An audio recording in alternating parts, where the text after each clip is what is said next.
కూటమి ప్రభుత్వంలో మహిళలపై అత్యాచారాలు పెరిగిపోయాయని, గంజాయి డ్రగ్స్ మత్తులో అఘాయిత్యాలు జరుగుతున్నాయని అన్న వైసీపీ ఎమ్మెల్సీ వరదు కళ్యాణి వ్యాఖ్యలకు ఏపీ హోంమంత్రి అనిత కౌంటర్ ఇచ్చారు.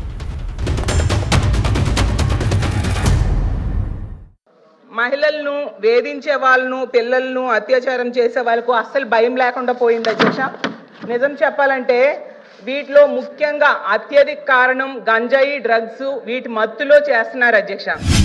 ఈ సంవత్సరం మహిళల మీద జరిగిన అత్యాచారాలు కానీ హత్యలు కానీ 4% తగ్గినాయని చెప్పడానికి నేను చాలా గర్వంగా ఫీల్ అవుతున్నాను అధ్యక్ష.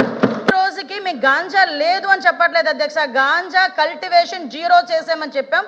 ఆ విషయం కూడా సభ్యులు దయచేసి అర్థం చేసుకోవాలి. ఇంతకుముందు ఆంధ్రప్రదేశ్ని గాంజా ఆంధ్రప్రదేశ్ అనే దగ్గర నుంచి ఈరోజు గాంజా అంటే 0 గాంజా ఆంధ్రప్రదేశ్గా మార్చడానికి ఈరోజు 20 నెలల కాలం మా పోలీస్ డిపార్ట్మెంట్, మా యంత్రాంగం, మా సీఎం గారి సారథ్యంలో చేశామని చెప్పడానికి కూడా నేను గర్వంగా ఫీల్ అవుతున్నాను అధ్యక్ష. మన హోంమంత్రి గారు అయితే ఏకంగా గంజాయి లేదని చెప్పేశారు అధ్యక్ష.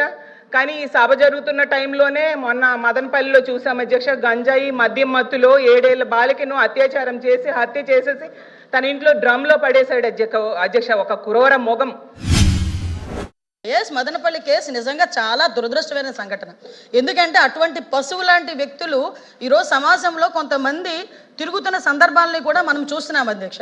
దీని మీద గవర్నమెంట్ ఎంత సీరియస్గా యాక్షన్ తీసుకున్నదన్న సంగతి కూడా తెలిసి ఆ ప్రెజర్ తట్టుకోలేక ఆత్మహత్యలు చేసుకున్న సందర్భాన్ని కూడా నేను ఈ సభలో ఉద్ఘాటిస్తున్నాను అధ్యక్ష. ఈరోజు ఎంత ప్రెజర్ ఆ రోజు ఆ నేరస్తుల మీద పెట్టకపోతే నేరస్తులు ఎందుకు ఆత్మహత్య చేసుకుంటాడు?